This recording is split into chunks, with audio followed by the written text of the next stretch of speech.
We encountered each other at the Academy Schloss Solitude, where I had the good fortune of serving on the jury and then welcomed Abdeslam as a fellow with a fascinating project around psychiatric care in North Africa, in Morocco, to be precise. We very grateful that for your participation in this workshop. This is a very important set of questions for us that you bring to the discussion. So I'm going to hand over to you without further ado, and we can get to talk a little bit about the wonderful work you've done, both at the level of art intervention, and I know that you've now, as we're discussing this morning, taken up the question of a PhD project around some of this work. So also curious to hear where that is going to be heading. So over to you. My English is not that good, but I'm not saying that you tell me now it's good, but because it's sometimes difficult to say what you want to say really in another language. So I will try to find the right words for it. And also when I began, I'm like in highway and I speak very, very, very fast. So please, if you don't understand, just take the time to, okay, stop, breathe, and okay. So I'm Ziou Ziou Abdeslam. I'm Moroccan from Casablanca. I live in Casablanca, and I am trained as an anthropologist. I studied anthropology in Morocco and in France. And after I entered in a space, I don't know how to call it, but a space between art and research. I'm not an artist. I'm not a researcher. Also, I'm somewhere between the two. And the idea for me of the presence of art into the research is very important, not only in the way to show the results of the research, but also in the process of building the question of the research. This is where, for me, creativity and art enter. And this is where I can say I'm a little bit artist in the way, how can we open up the process of the research much more than how can we like take an exhibition on artwork as a result of a research. So, and I'm working about experiments or experiences or events or collective dynamics that tried in the 60s, 70s, and 80s to break the confinement of the mad in the asylum. And the meaning, all the experiences that try to humanize the way madness was seen in our society and was confined, repressed in the psychiatric asylums. So I'm working globally about that. I can say this now. I didn't realize this before, but the very entry point of my practice is summarized in this image, and um, this image was taken on the 29th of May of 1981, and it was the end of an event that occurred in the psychiatric hospital of Barshid in Morocco, where my father, who is here, I love this technology, and my mother here, who opened up the door of the asylum to the artists to come to live in the psychiatric hospital for 10 days and to perform in the psychiatric hospital. So I'm going from this family story. So first I was really trying to understand how these people come together, and also what I felt in this image is that there is a very huge energy of fiesta, of laughing, of there is something there that I really wanted to grasp and to understand. And yes, and so this is the images of the murals that were made by the artist and some of the patients within the psychiatric hospital. And the next image, it's the people of the city of Barshid entering into the psychiatric hospital. And maybe these images can be seen as like normal images, but we to put the context, the Barshid Psychiatric Hospital in Morocco, it was the hugest psychiatric hospital, like 40 hectare. I don't know how to translate it. Hectare, yeah, hectares.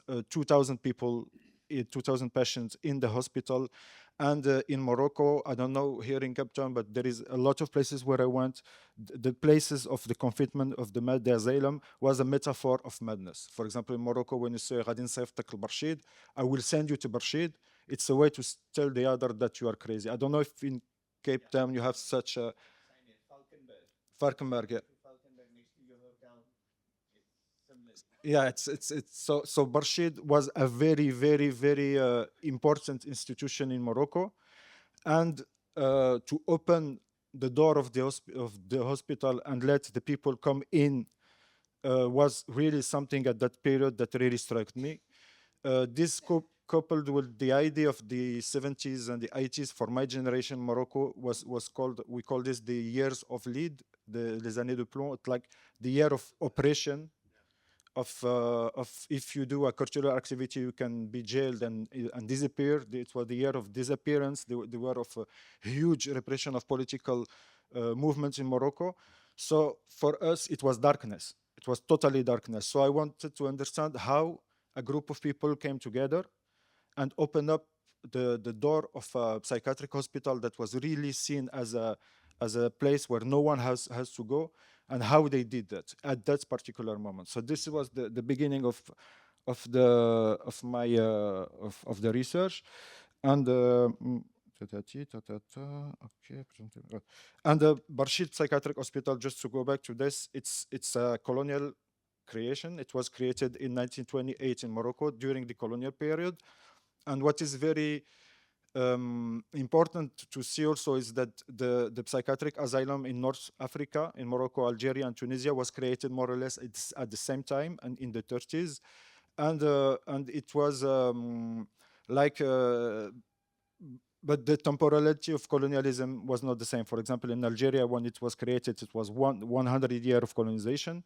In Morocco, it was only like 20 years of colonization. And Tunisia, it was mainly 60 years of colonization. So the idea was why at this particular time they created this asylum, and why and how the colonial system entered into like a disciplinary, to take the word of the god of Foucault. So why at this precise time this hospital created? So I won't go back that. So that was a question for me. And in 1928 it was created, and after the independence, it was the only psychiatric hospital in Morocco. It was the only place where you have a confinement of the med. And also it was created because the French colonial power couldn't understand that in our society madness was treated in other ways. So they were like, for example, there was a report that was made in 1912 and 1928 where the French people were really afraid by mad people on the street. So and also there is this dual thing that they wanted to repress madness and to humanize the way the mad was taking care, because they were saying in the Muslim way of taking care of madness, there is this idea of repression, oppression, and we put them in spaces. So they created this space for that. And for Morocco, Barshid is very important. It's like, I mean, you meet a Moroccan, you tell him Barshid, he will directly speak about madness. And also to just go back to this photo, that the artist that came, the idea of the artist is, it was not coming to the hospital, it was not at all the idea to cure through art. It was not about art and creativity. It was not about all this romanticization of madness, like the mad are these people who create. It was about something else, saying that madness is suffering. We need places to listen to suffering, and we need that the power given to the psychiatrist, saying if it's wrong or not wrong, who is mad, who is not, had to be broken, and all the society have to take in charge this idea of madness. It's not only the specialty of the psychiatrist. So this is why this artists were invited, and the artists that were invited were a group of artists in Morocco that now are very well known. There is a international trend on it now. It's called the School of Casablanca. At that time, they were not calling this, but it was a group of artists in Morocco that tried to created after the independence to try to create a proper Moroccan way of doing art. So they were like doing exhibition in public spaces, intervening in schools, in doing murals in cities. So the idea was how to reach an audience, how to build a community and audience outside of the gallery and museum in Morocco, and how to create a proper Moroccan way of doing art outside of the what's say the Western canon. So this group came to the psychiatric hospital, and this was the chance to open the door of the institution, that the people from Barshid could come for the very first time to enter to the hospital and to see the murals and to participate like in music, theater, and a lot of activities, cultural activities that was happening in the psychiatric hospital. But so this was the point of departure for me. But I will realize after that the point of departure was the point of the end of the experiment, and I will come back to that. But it was not only about these 10 days. The beginning for me was these 10 days, and it was not only that for me, that outside of these 10 days, there was a way of trying to change the way to do psychiatry within the asylum, inscribed in what we call the institutional psychotherapy movement. And to summarize it, this institutional psychotherapy movement is a movement that is trying to say we can't heal the people within the asylum if we don't heal first the institution. Heal the institution first, destroy the power of the psychiatrist, put movement into the place, try to break the wall between the inside and the outside, to try to heal the people that come to the psychiatric hospital. And here you have some images. For example, the medical team that my father was part of is how do we introduce within the hospital the proper Moroccan way of dealing with madness. Like, for example, trance, like, for example, Gnawa. Gnawa is a kind of brotherhood using music and trance to heal people. It's not healing, but I don't have the word, but well, I put it like this. It's a way, how do we mobilize the body, the community, to try to respond to one's suffering. There was this also football, and to speak about the Fanon Football Club, but football, it was not only like people playing football, but having this capacity to move, to go, to respect some rules, and to be part of a championship in the region. It's not about only playing football.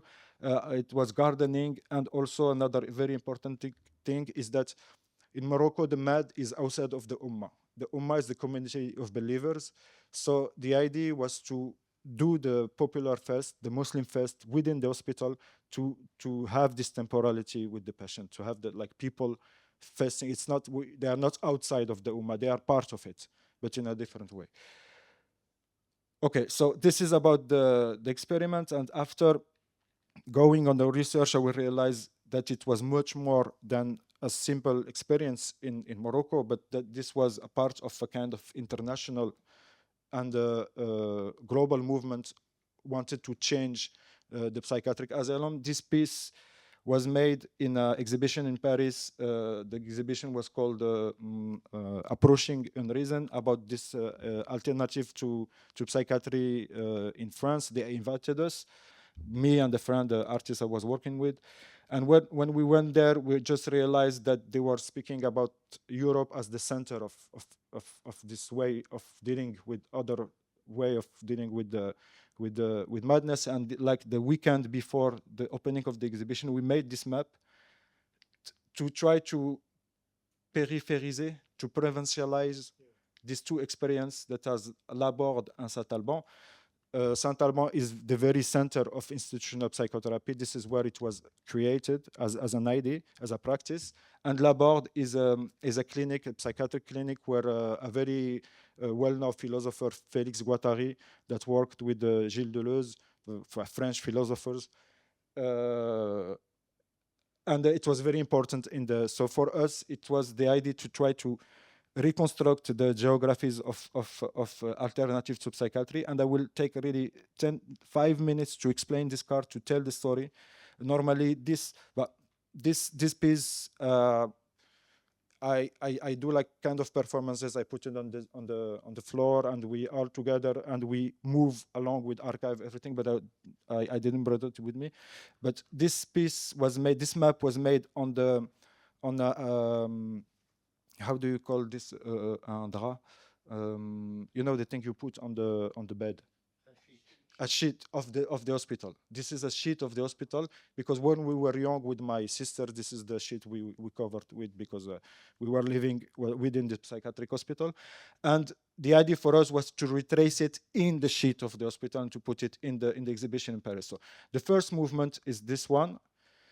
It's a Martiniquese psychiatrist from Martinique. It's a little island. Came to Morocco in 1975 as part of a French cooperator, because at that time there was this idea of to help the independent nation to build their own system, and she came to Casablanca to help building the mental health system, and she was very close to this movement in Laborde, and also she was very close to the anti-colonial movement and the progressist and left movement in France. And she came to Morocco and Casablanca and found a group of young artists. Also, I wanted to say that at this time, 1975, it was like 20 years after the independence, there was only 3 Moroccan psychiatrists, and the rest of the psychiatrists were from Romania, from Bulgaria, from the East Bloc. And well, there is a lot of question about this. How do you heal someone if you don't even understand the language, everything? But at that time, the people in Casablanca, this group, my father was part of, wanted really to enter in this idea of how do we create another way of doing psychiatry inscribed in the Moroccan realities.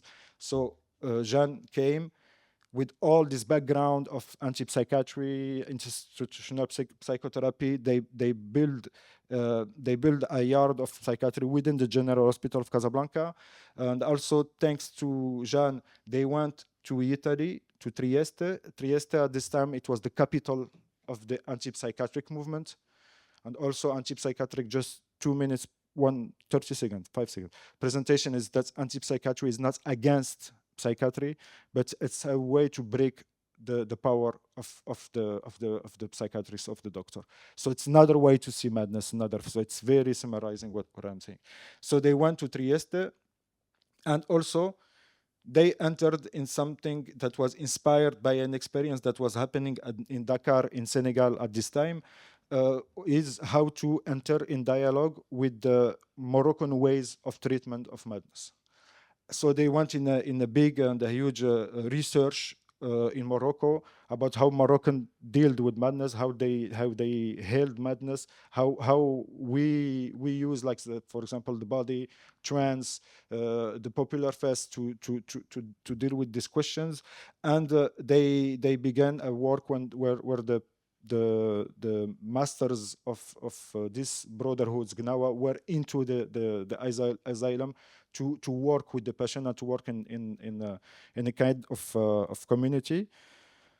Yes, and the idea, it's not about, there is the Western psychiatry and the Moroccan way of dealing things. So it's how do we build a third road, something else, something that is not linear, that's something that will be much more labyrinthic, like labyrinth, to try to not judge those practices, because at that time in the Moroccan, like, elite and bourgeoisie, they were judging this thing as it's middle age practices, blah blah blah blah blah blah.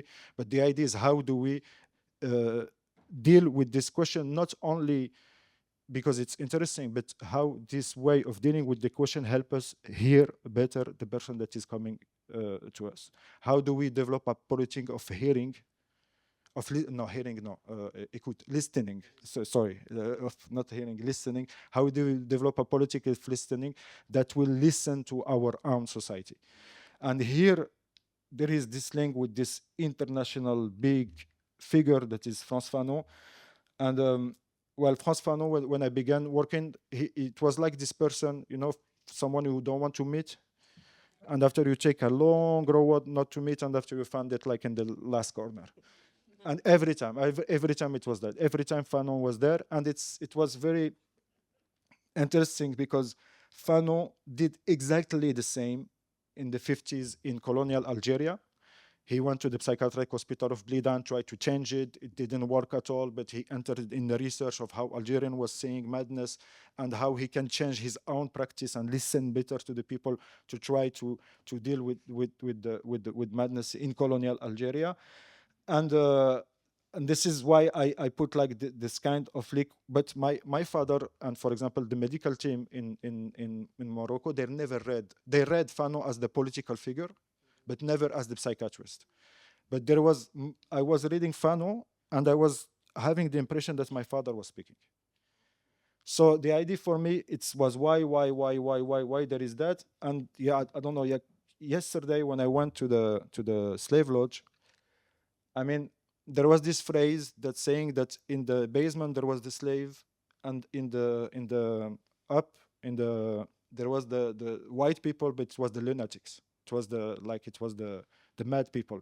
So I really said to myself, okay, this is a key. This is because uh, how to say it in English?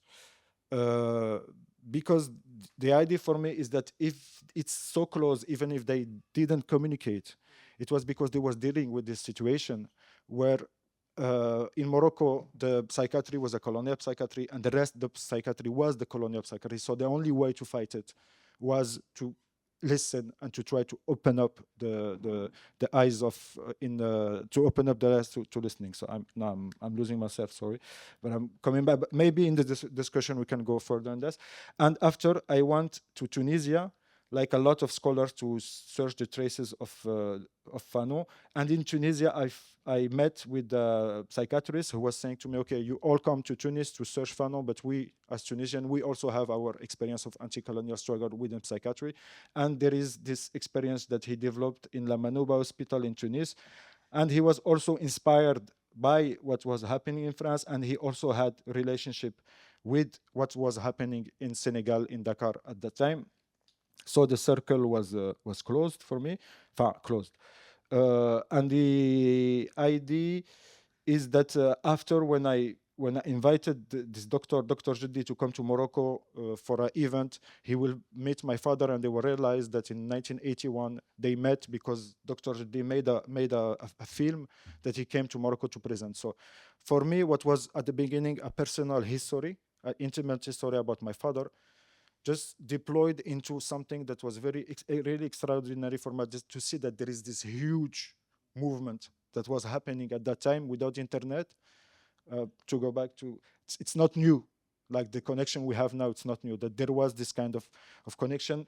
And also the other thing that struck me is that all this experience, the experience of Casablanca, the experience of Barshid, the experience of Blida, the experience of Tunis, the experience of Dakar were defeated, in the meaning that in Casablanca, when there was a lot of dynamic happening, they just throw out of the country Jean Wiltord, the Martiniquez psychiatrist. In Blida, Frantz Fanon resigned because he couldn't work in the colonial context, and he went to Tunisia. And in Tunisia, he thought that in the independent Tunisia, he will develop his practice, but he entered in Tunisia where there was Tunisian psychiatrists that closed the door of the asylum to him, because it was too revolutionary, what he was doing, and all the thinking that has Fanon about the bourgeoisie that come after the independence is, for me, it's the hypothesis, but it's coming from this experience of saying, like, Tunisian psychiatrist closing the door to the asylum to him. And also in Barshid, where I was speaking before, it stopped because after the 10 days of the artist within the hospital, my father received like an order of transfer to another psychiatric hospital, and after it was like 5 years of fight with the administration because they refused this kind of experiment to take place within the psychiatric hospital. Just that, I don't know. Oh, I took so much time. Okay. Just to kind of wrap up, and so this is psychiatric and art, and going to the idea of unforgetting, is that there is this book of a Thailandese historian called Thongchai Wonishakul, Moments of Silence, The Unforgetting of the October 6, 1976 massacre in Bangkok. And this was for me really, really interesting because while I was working on archive, I was reading like Western scholar, Derrida, Foucault, blah, blah, blah, about this, but I was understanding, but I couldn't feel it, because in Morocco, we didn't have the same context toward the archive. That's not to say that we don't have archive.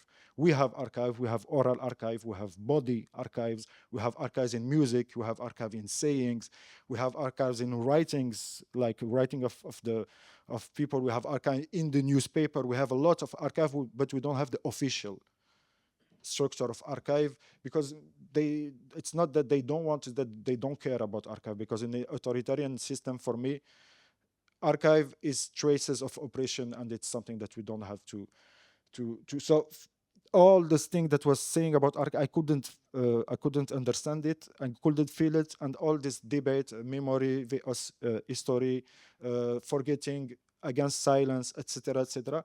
When I read this book, that was just like, wow, blew in my head, because what Tongshai Winishakul is saying is that there is a condition of memory in post-independence authoritarian system, and I'm sorry for this very primary, but to simplify it, that the unforgetting is that toward relation to the past, there is a double movement. We cannot forget, but at the same time, we cannot remember. I mean, there is this thing that you cannot forget something, that it's here, but you can't remember it because there is nothing that help you to remember this. So the unforgetting is this space, this space that we are in, that it's something that I don't know how to say it, but it's something here.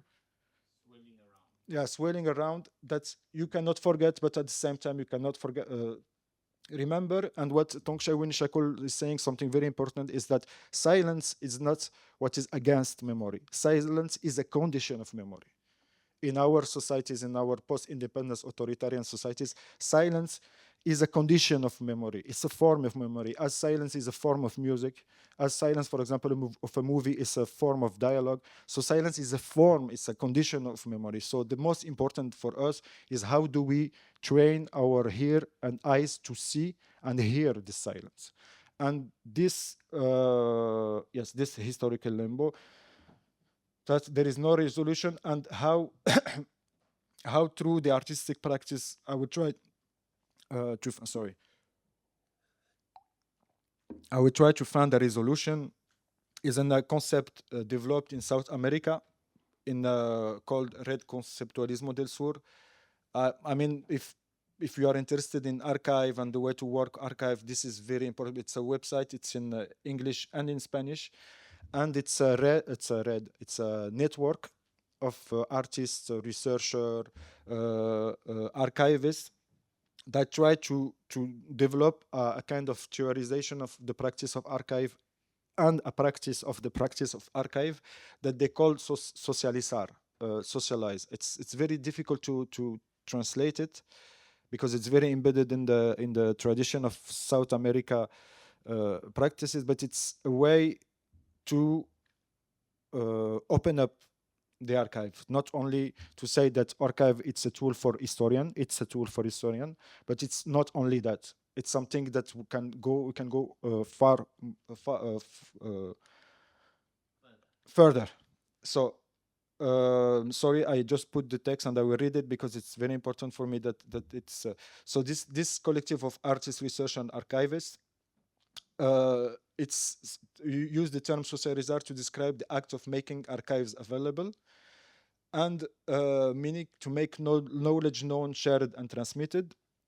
And the idea socializar implies a pooling, a precipitation of social connection around archive. Archive is not only a material or an idea, it's something that bring people together and to work together and in this. And it's not about only digitizing archive. It's very important to digitize the archive, but it's not only that, but also to socialize, to share a research project through actions and a locus of encounter.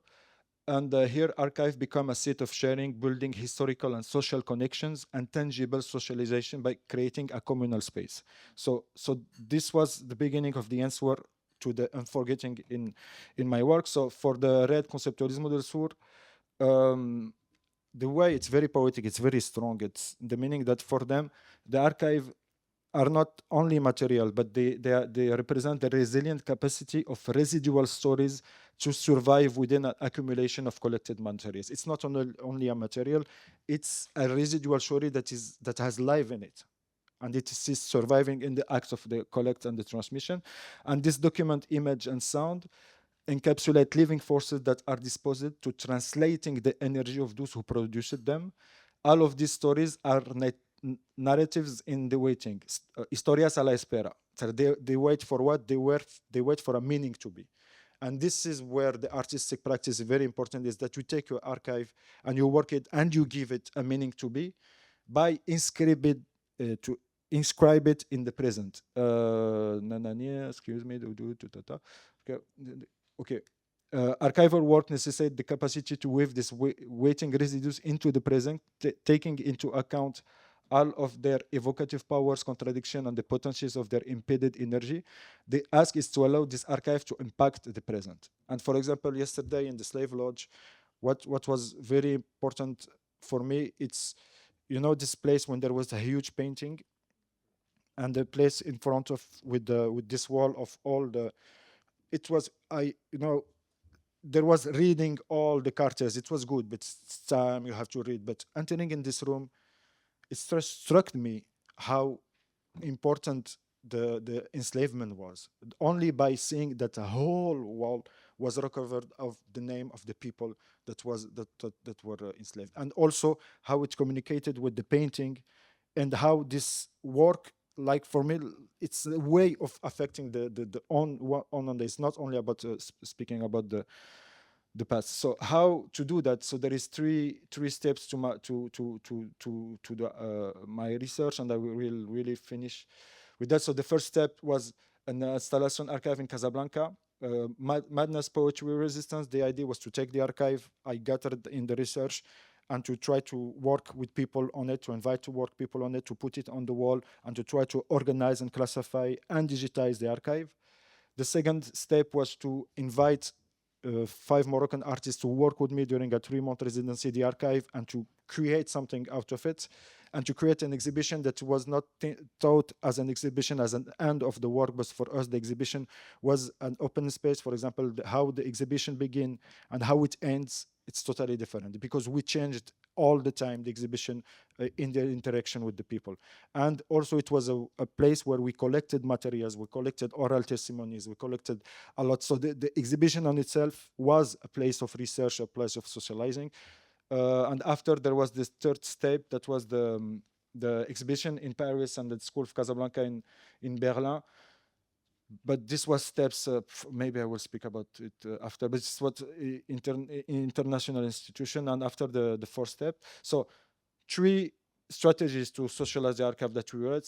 First one is to provide access to digitized archive and a physical place to consult them, and also to organize workshops. For example, we invited a lot of students to come to the space and do like a fanzine. We do first the tour of the exhibition, and after, everyone has the possibility to take the archive, to touch it, it was a struggle with the organizer of the exhibition, because they were all telling me they will destroy your archive. And I have some intuition inside me that people respect this. We don't have to it's not only the historians that know how to deal with archive. I mean, you have to trust people. And the idea to make this fanzine workshop is that people was taking care of that and building their own story out of it. And also there was a place when you can see the digitized archive and access it. The second one is use archives as a locus of creation, is to break with this sacrality with archive and use the archive as in the artwork.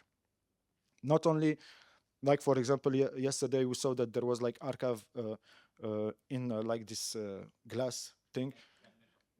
Yeah, it's not only that, but use the archive in the process of creation. And here, for example, there is an artist that worked on the map of the hospital and with the slides, and he rethought the map of the hospital using the slides as a way to show what happened in the hospital. And third is to create a dialogue with this archive, opening up aesthetic and political imaginaries, in the idea that these artists, through working through the archive, can inscribe their creativity in a kind of very positioned, situated imaginary, aesthetic imaginary in the Moroccan aesthetic imaginary. And there is a mural that was made by an artist. The idea was to reproduce the act of the mural, but also to dive into the archive and try to tell a story out of it. So to create an art of work that are inscribed in the archive. And so this is image from like 1 year ago, and this mural is I don't know if you remember this. Sorry, bam, bam, bim, bam, go. Okay, this mural, this, and I will finish with this because um, it's something that very very strong. It's like last year. I was in residency in the south of France in the Fondation Camargo, trying to do a book and a website outside of the work. So try to gather everything and do a book.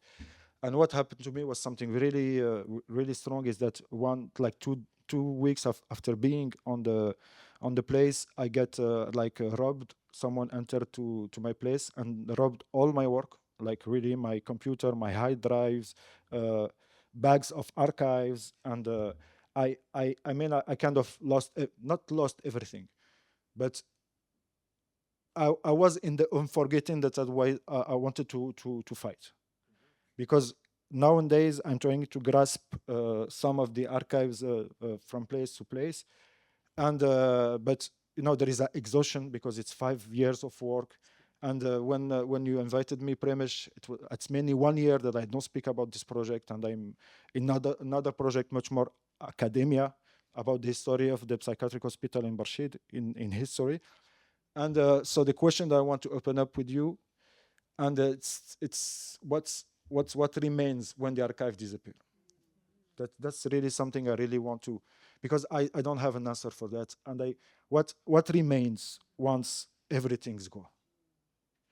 What is there's only memories, only moments, only silence? What is it, a narrative? I do believe that, I'm sorry, historians, but I do believe that what the work of a historian is doing a narrative outside of the archive. As an artist, we do a narrative outside of the archive. So the historian is doing what population made for centuries, is oral history, is to create a narrative out of it. And the book of a historian, sorry historians, but it's a narrative. It's a narrative of the archive. It's a way you speak about what you encountered. So this is the general idea. Okay, what's remain when the traces are gone?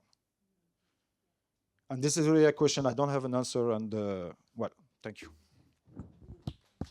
Thank you so very, very much. That was really profound and a question that we will ponder with you. I mean, you mentioned Tongchai Winichakul. The Siam Mapped, the previous book, is also fascinating because there too, the kind of geopolitics of making of Siam leads him into a way of thinking imaginary structure, which is the repressed feature of the historian's discourse. I mean, the historian will listen or produce a reality effect by repressing the imaginary structure. So there's something there that we need to take hold of. I was also thinking about this film, Mother of All Lies, which we've been engaging with in the center through our documentary film program. For those of you who don't know it, it's an attempt to use a prosthetic and animated form to talk about a massacre, very, very delicate set of issues that emerged in Morocco in precisely that period. And so there's a way in which the loss of archives is something that we all ponder in the moment of kind of the aftermath of authoritarian rule and so on. I mean, the post-colonial world is littered with these questions of, how to deal with an inheritance of loss, if you like. And so I think there's something about what you're giving us, and it's come at the right point in our discussion about how we might want to think about archivistic activity to line up, questions of subjection and agency in a different way to the question of the archive. And I'm trying to get to a point of seeing whether there's a form we might hold together, this question of culture and techniques, that might lead to the invention of the unprecedented, something that we haven't been able to grapple with in the kind of discursive ways in which the university organizes its orders of knowledge. So I think that, what you've given us is a lot to work with here. And, every time I've heard you speak about this project when we were at Academy Schloss that for that week, I'm absolutely blown away with how much investment you've put into this, to that photograph, for example, and how much that photograph has led you into thinking about what we might do with unreason in this moment. So I'm going to ask if there are any particular ways we want to take up this question that Ziou Ziou's left us with. But what do we do with archives that are no longer, that have disappeared? What do we do with this question of unforgetting? I don't have an answer for that. But I just wanted to react to a few things that you've presented, for which I'm not alone in thanking you for that, I'm sure. Do you know the Egyptian composer, Salim El-Dab? No. Okay. I will just say a little bit then, but it seems to me like it may be an interesting thing to think about here. So he's now recognized to really have been the sort of innovator of what we now call concrete music, la musique concrète, which we normally associate with the French chef-d'œuvre composers of this type of found sound.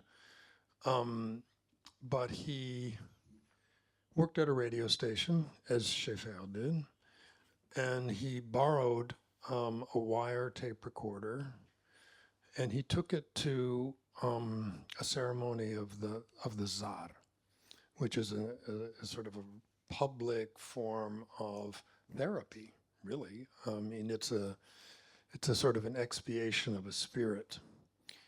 But he recorded it and then decided he was going to transform it into a work of art. But it's concrete in the sense that it's actually taking indexes. It's taking sounds that were there and then manipulating them. But I'm just wondering if he isn't, in a way, giving us an example of, okay, so what would we do with something like a trance, right? I mean, a different way of imagining what's happening in the context of a therapy, right?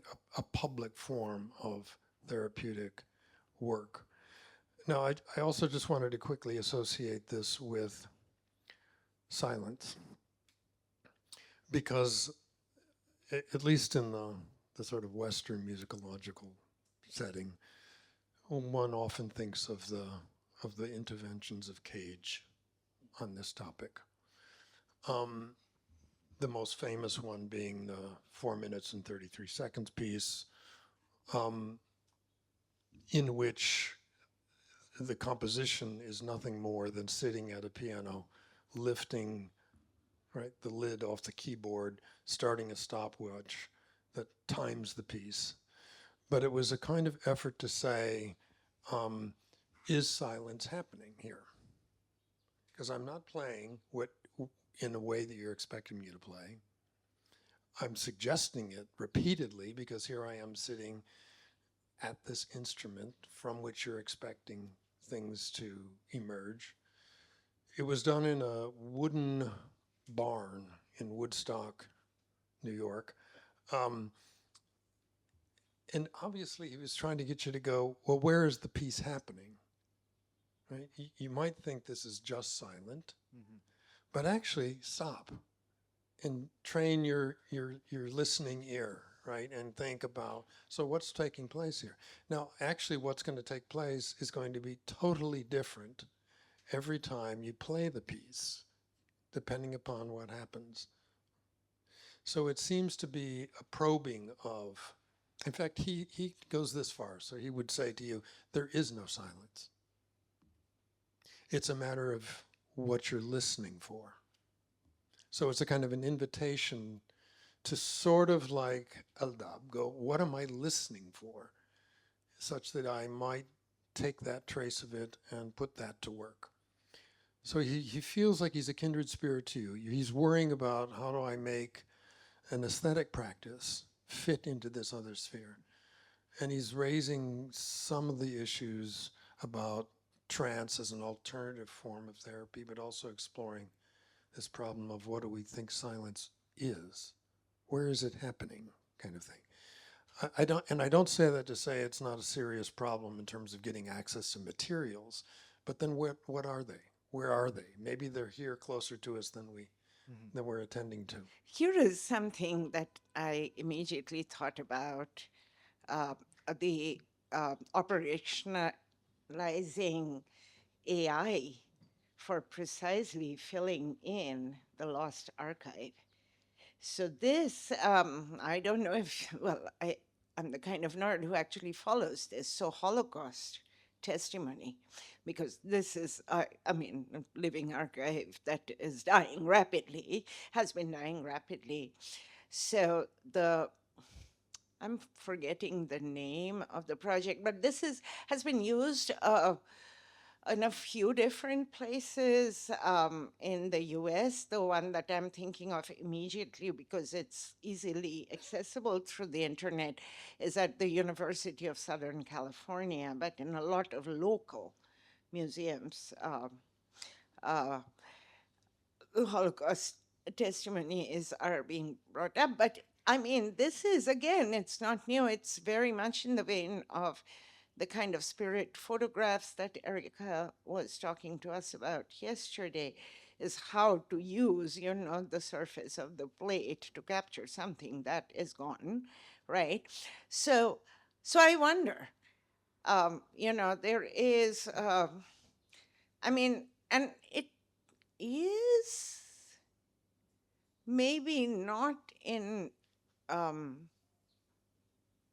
locational terms, a socialization of the archive, the way you were thinking about it, as like a very material practice, right? And I loved the, breaking the enclosure in which the archive remains as an object of awe, right? So not exactly in that vein, but it is like AI is being mobilized quite actively, and by people who've like lost loved ones. And this is a thing in the United States, and has been for a couple of years now. And so there are public projects, the social project, there are family projects, right, in which AI is being used very actively. And the voice is a big part of it. Like the character speaks in their own voice. So there is an audio and visual element of conversing with a spectral form that is AI generated. So I'm just telling this story is that then there are technologies, perhaps now, that we also need to take into account beyond the material conditions. Sure. Thank you, Anindita. Erica? Building off of Anindita's insight, I was thinking there's the beauty of your questions is that there's not really an answer, but it's an invitation to come up with possible responses. And from my own disciplinary mooring in American studies, I think a lot about, there's been so much work, and this speaks to your drawing on the slave lodge. There's been so much work in African American and Black studies about archival gaps by Stephen Best and Saidiya Hartman. And Hartman comes up with, I think, a beautiful methodology that she calls critical fabulation, which returns us to speculation and returns us to thinking about the experiment in its elemental form as an open-ended endeavor that might lead to nothing, but also might lead to something. But she uses the term critical fabulation to attend to the archival gaps and omissions with regards not simply to slavery, but to segregation in the United States. And her sentiment that the archive is basically a death sentence. And she doesn't, how do you tell a story about Black life that isn't just recounting this catalog of violence? And so she uses storytelling to tell not simply what happened or what was, but to tell a story about what could have been and what could be and what was, right? Sorry, not what was, but what could have been and what could be. So to go to sort of refer back to Anindita's sort of the temporality of about a future imperfect. And so it's a kind of like speculative argument that is not meant to, thinking about the spirit photograph, it's not meant to falsify history, right? It's not a fiction in that sense, but it does offer a critical reading of the archive.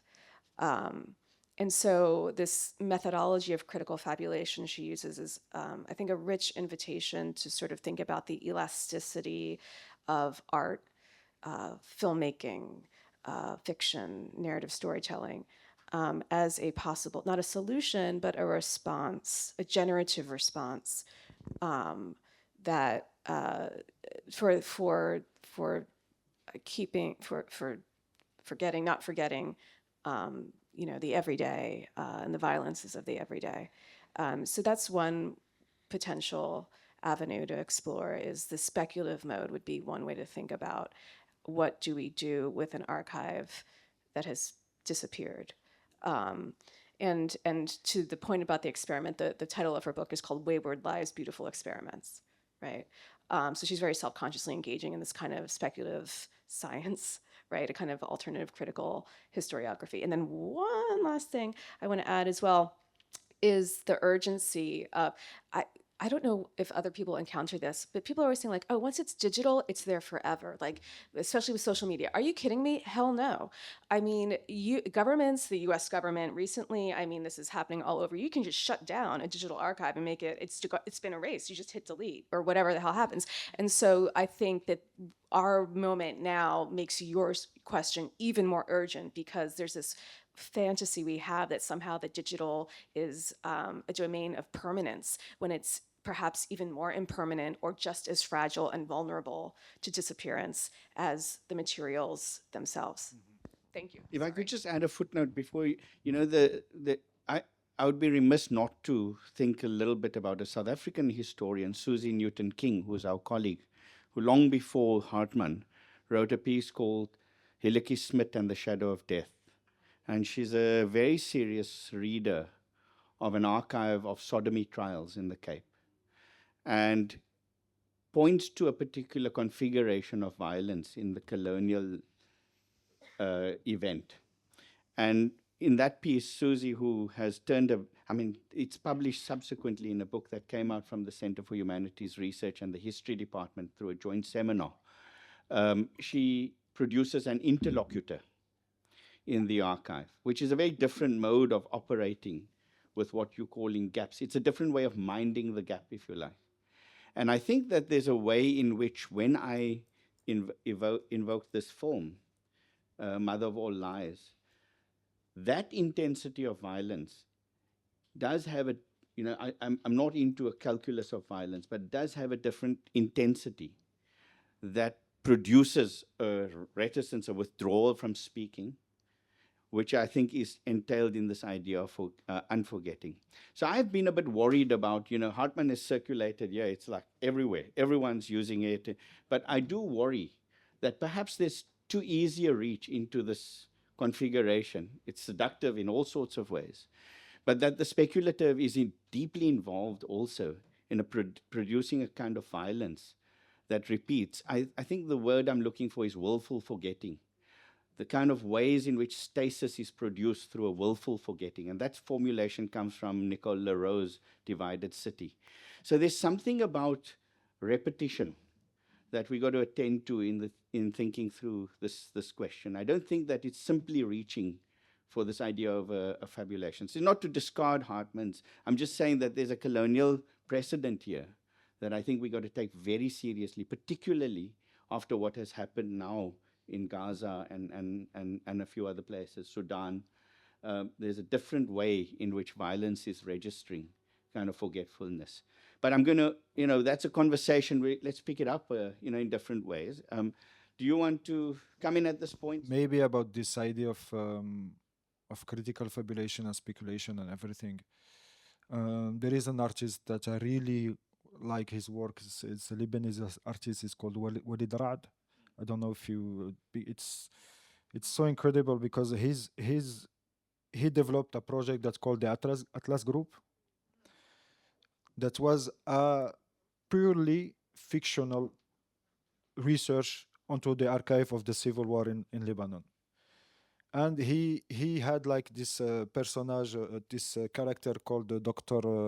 Farouk, I think, Dr. Farouk, who we are covering the archive of Dr. Farouk, and no one was knowing who was this Atlas group. Was it Walid Ra'ad alone? Was it really a group? And the idea of it was so good because there was a reality that there was no archive of the immediate civil war in Lebanon.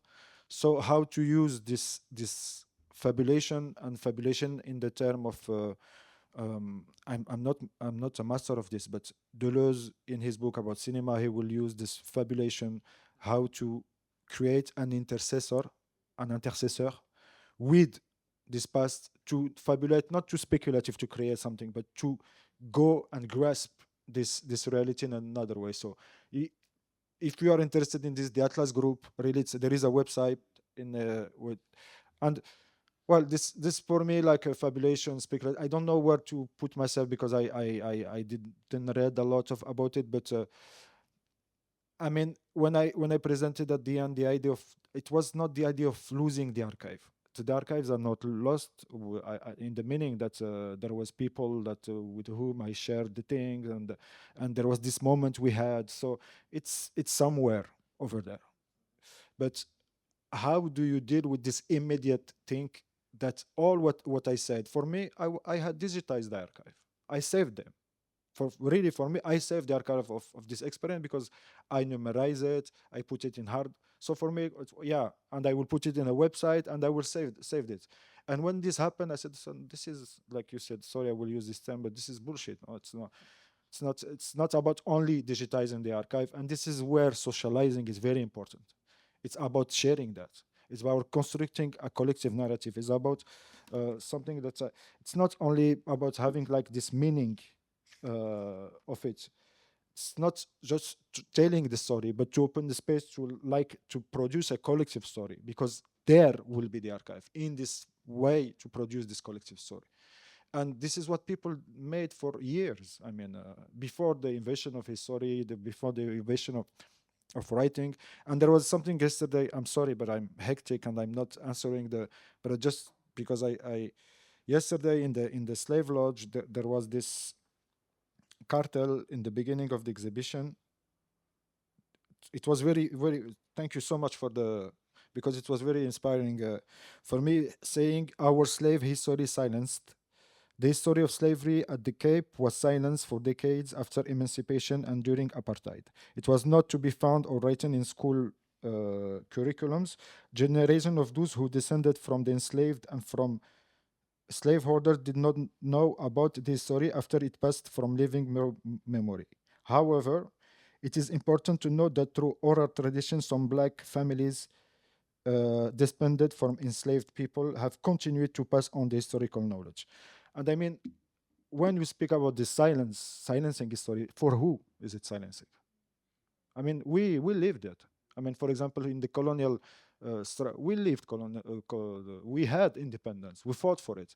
It's not silence. Who is silencing? It's the authority, the people who has power. They are the one that don't know what happened or don't want to know what happened. So I'm going there and there, but the idea of that it's there, and silence is a way also of dealing with it. And well, I don't know, but thank you for critical fabulation. I will see it. I like Premesh. I heard so much about Sadia Hartman work, so I'm a little bit afraid of it because sometimes when it's became like a trend. Yeah, no, but it's, and this is why I'm. And she also, like, I think is so important. Like what you're doing, I think is a really important response to her, right? Precisely because of the questions you're asking about silence, and it's to the. It's sort of a cheesy trope, but when Oprah says, like, "Are you silent or were you silenced?" That sort of meme, right? But who is being silent? For whom is silence an absence, and for whom is it sort of a modality and kind of maybe not enlivening, that sounds too redemptive, but a kind of generative or productive mode of historiography as well. So I say that not as an antidote, but as sort of an important node or joint, to use that term, a technique of managing these radically different historical and political moments and archival formations and deformations. So thank you. Thank No, you. just one thing I wanted to just finish with that. There is something that was happened in Morocco like last 2 months. There is this Gen Z movement. I mean, I was one of saying that this generation is a lost generation. I really had they slapped my face really, because I thought that okay, they are close, and they came out and changed the public debate from we are organizing the World Cup and we're the best country in Africa because we have a football stadium and we are very good, to health and education. And the most incredible thing is that in the third day of the demonstration, 3 people were killed in the street by bullets of the army.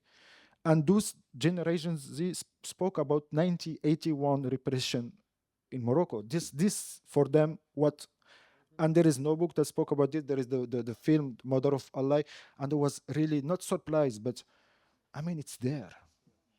I mean, we have to stop to say that it's. I mean, it's there, and they were comparing what was happening now with 1981, and we thought that they don't know the past. And we need to make books and to make exhibition to remember the people about the past. No, it's there. It's in the body of people. We lived it, and it's not because it was silenced until the Gen Z movement that it was not there. So, and it's hectic. Sorry, but it's kind of how do we deal with that now? And also for this project, how do we like create a red conceptualism that's for in Africa, because I mean, I'm Moroccan, I know nothing about South Africa. I'm South African, and I know nothing about Morocco except about your football team. Yeah, but No, but that's absolutely spot on. There's Patricia, I think, is it? Yeah. Thank you so much for really, it's very beautiful to listen to you and hear about this. And I'm just picking up on what you were saying about trance and Moroccan ways of dealing with madness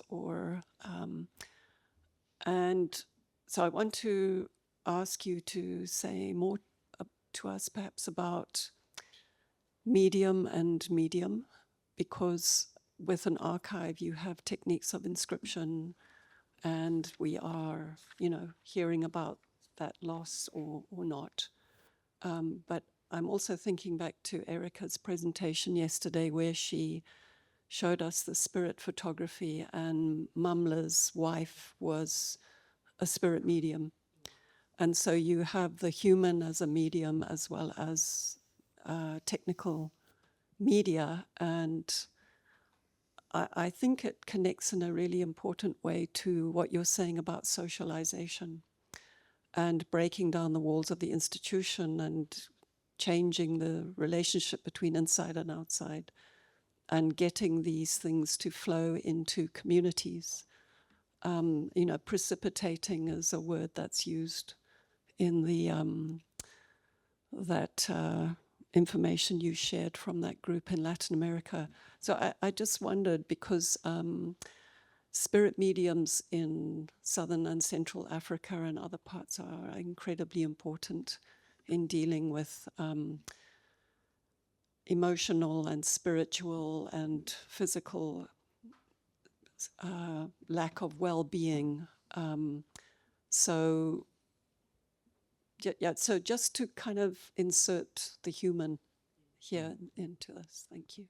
I just wanted to add to Patricia's comment or thought around the archive and like how the archive exists within the body, and then in turn how emotions and instincts become the signposts to what is supposedly lost. And thinking about mediums, how madness kind of offers, or a different view of madness offers an opportunity to gain access to what is lost, because it is asking us to no longer look at archiving in a linear way through the material. I'm just thinking of my own cultural identity within Southern Africa, where madness is viewed from a different lens, where it isn't a sense of being wronged or being against something, but rather offers an opportunity to connect to something that isn't there. I just wanted to add on to that. As a repeatedly institutionalized person, and like this concept of madness being like painful and torturous almost. I'm not sometimes, but I'm curious about going with this, like what you're saying about sense making this unforgetting space. How do we sense it, and what does that mean about like this communal process that happens around someone encountering a suffering? Then are there what are ways to encounter that aren't necessarily suffering? I'm just really struck by the totalitarian context that you're talking about, which thankfully I can't imagine. And I don't know who the author of what I'm about to talk about is, but I've got a friend who studies stories of slavery in South Africa. Her name is Nicola Klutter. That's not the author, but she told me once during a writing retreat that she found this author who talks about fishbone stories. If anybody knows about this, please jump in. But the fishbone story is the story that's difficult to swallow, because unlike other meat bones, you can't really swallow the bone of a fish without pain. And sometimes if you have swallowed the fish bone, you have to have a piece of bread to help it go down. So in between colonial forgetting and apartheid forgetting of Cape slavery, for example, the narrative of slavery itself becomes a kind of fishbone story because it also doesn't fit in to post-apartheid narratives about the country. So I wonder to what degree, in the face of the totalitarian past to which you have gifted us, however terrifying that narrative is, how the world, the project that you are embarking on, it would be a kind of fishbone story, precisely because it is not housed within official archives. As you said, they're associated with power, that the stories that emerge from oral testimony, from musicking, from grandparents' stories, from the body, as Nosipo, from mediums, as Patricia was saying, many of these are bound to be somewhat inconvenient. Because the last bullet point you put in your slide was a narrative, moments, etc. Those might be, I think, kinds of fishbone stories. I will try and find it because I just think it's a lovely little metaphor for talking about the kinds of narratives that might emerge. I don't know what kind of skeleton it is. I don't know what kind of, because it also looks quite close to a fossil, but it's not fossilized. But it also socializes because in terms of music making, that is a space for transmission of particular kinds of pasts. When you were talking, this is my last point, Premesh, before you start frowning at me. When you were talking about where do you send a person who's a bit, having a bad day? In the Eastern Cape, it was predictably segregated. There was Fort England for the whites, usually populated by humanities lecturers who would come to have a bit of a lie down in between semesters. And then there was Beaufort West. And that's a very storied institution because it's captured in song. Gugu depo phone indawo yamageza. Yeah, Gugu depo phone indawo yamageza. Kumnandi kulo mami indawo yamageza. Oh, Gugu. So that song in itself speaks two different modes and understandings of madness, because it's saying it's far in Bofolo, the place of the mad. But then it says it's far at my mother's place. And then it says it's nice at my mother's place. So there's a different kind of viewing of this space that is supposed to be housing those who are not othered and those who might tell us fishbone stories that do not come from spaces that have now burnt down, be it the Center for African Studies at UCT, etc., etc., etc. And then somebody like Zimnawana, the late avant-gardist jazz musician, I'm going to be generous and call him avant-garde, but the late saxophonist took that particular Xhosa traditional song, mostly sung by women, and put it in via his soprano sax. And rather than putting it as a sort of autonomous work, the album itself began from the ILAM, the International Library of African Music version of that piece, and then the album became a signifying process from that thing to that. So those modes of musicking in which silence is imbricated, and as you say, is part of the remembering, can, like Wada the drum from yesterday, can too become particular kinds of storytellings, because as you say, it's not gone. It can't be gone. But how we do it in the space of making do is what we have to brave in the face of totalitarian narratives that would make it either be gone or remain in particular ways. Thank you. I don't like to speak about, for example, this Moroccan way of doing. It's discourse. I don't know how to say it, but for me, like that, for example, Gnawa or Isawa or Hmachad, who are brotherhood, who use music, body, space, color, smelling, to make people enter in trance. They're not doing therapy. For me, it's not about therapy, and it will be hard to explain. But why? First, because it's a feeling, and second, because they are doing something else. They are kind of putting in a symbolic form and authorizing in a symbolic form and through the body something that we share as Moroccan. I don't know how to say it. We for example, there is this things of it's the first example I have. A woman can't have children, will go to a shrine and will take underwear and play and put it on the tree, and it's not to heal the thing. It's try to socialize, to put it symbolically in a way that we can speak about it and deal with it. And it's not in the proper idea of therapy that I'm going to speak to someone who will understand me in a way and give me some medicines or confine me. It's another thing. It's how to really this idea of to socialize this idea of madness. And this is the first thing. So this is why when I speak about Moroccan, it's not Moroccan therapy. It's a Moroccan way of dealing with suffering, socializing to putting it in a symbolic way, through the body, through the colors, through the, for example, Gnawa, it's a night of trance happening in the house. They, before the beginning of the night, they do a walk in the suburb with the tambour, with the, I don't know how to poof, poof, poof, to invite people who feel bad to come to enter in trance. And they said فتوح الرحبة.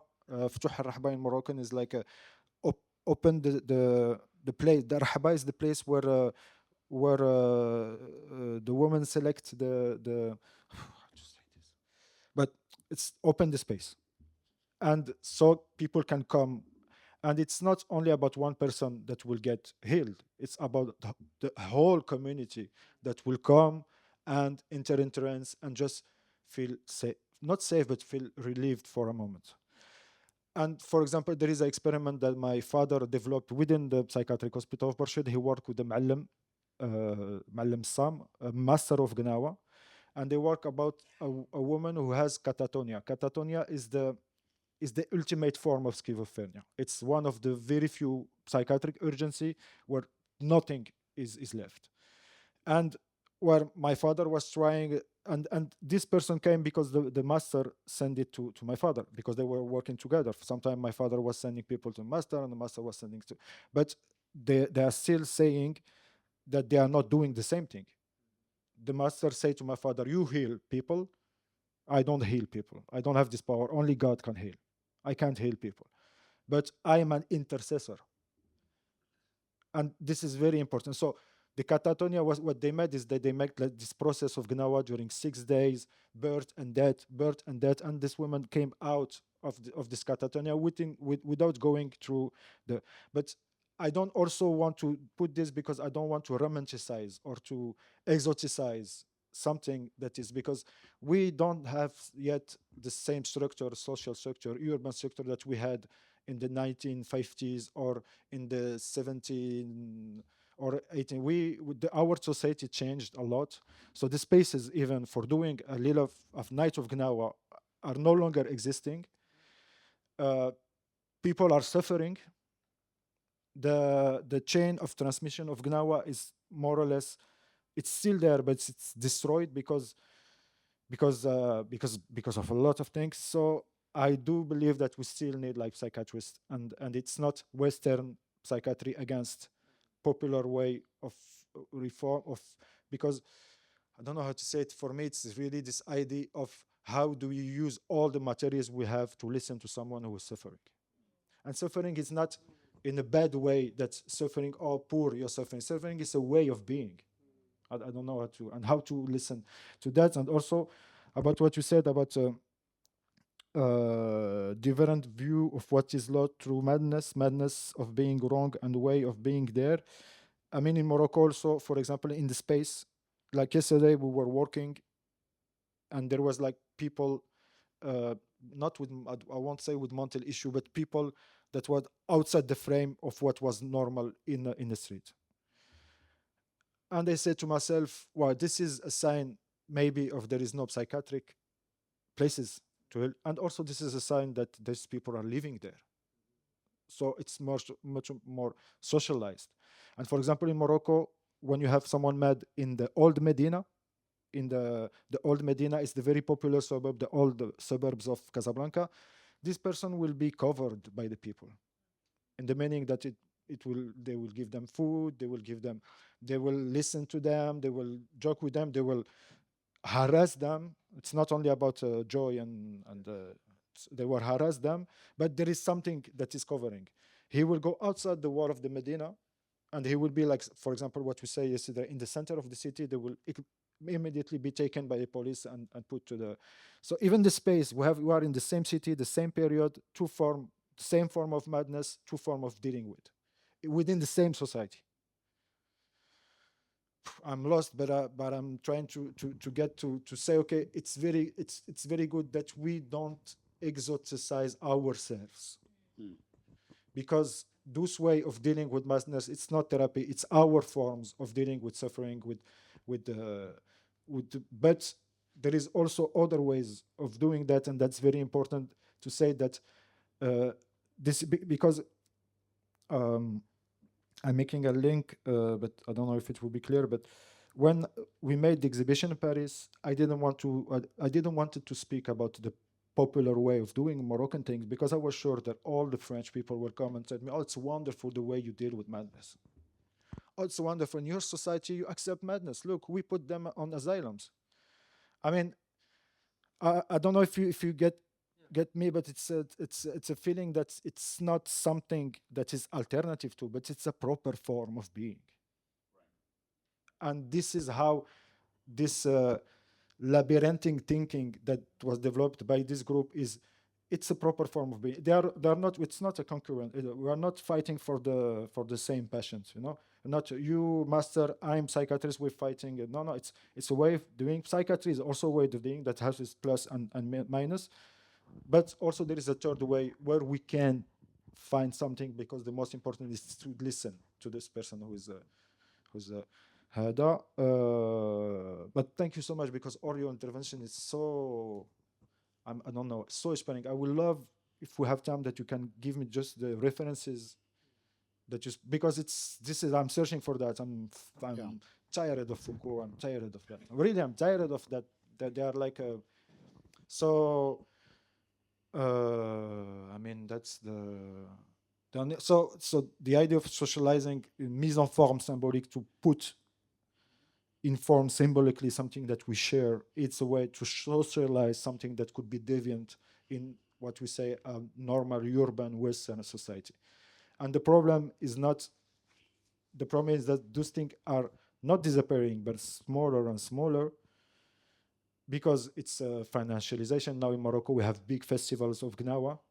We have like Gnawa everywhere, like Gnawa for tourists. But there is still places where you can go. It's not about healing. It's about I don't know. Yeah. Well, I mean, if we to heed your caution, I think it's important not to collapse culture into techniques and techniques into culture. I think one needs to hold something apart.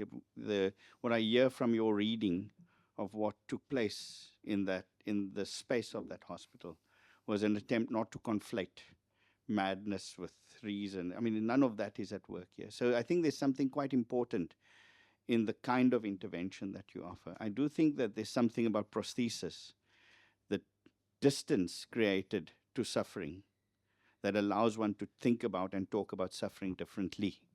And I think that's important to kind of, so my worry is the kind of absolute way in which embodiment has become the way to think about suffering. I think there might be another route, and I think the aesthetic might offer a different kind of configuration of that. I also want to just caution about, because one wants to read Foucault with a certain kind of attention, partly because in History of Madness, one of the things he does do in the chapter on the historiography of madness is call attention to the difference of the treatment of madness and why the institutional space of the West goes in the direction that it does. And largely, I think it is drawing on this idea of the monastic tradition of obedience that gets deposited in the middle of the institutional unfolding of modernity in Europe. And I think there's, if one thinks about truth-telling, wrongdoing, the monastic traditions that travel from Syria and Egypt into the south of France is that dangerous element, as he calls it, gets inserted into institution, obedience, which is a question about who are you and what did you do, that gets posited. So a different reading of Foucault there might be quite helpful for us to think again about the relation between institution and questions of subjection and agency and so on. So I just think that what you're putting on the table is a different way of reckoning with this question of techniques and culture that refuses the conflation or the simple collapsing of the one into the other. And I think that's is something, they're different ways of modifying or modification. And I think, we might want to think a little bit about what kinds of modifications are underway in the question of culture and techniques. So, thank you very, very much. As always,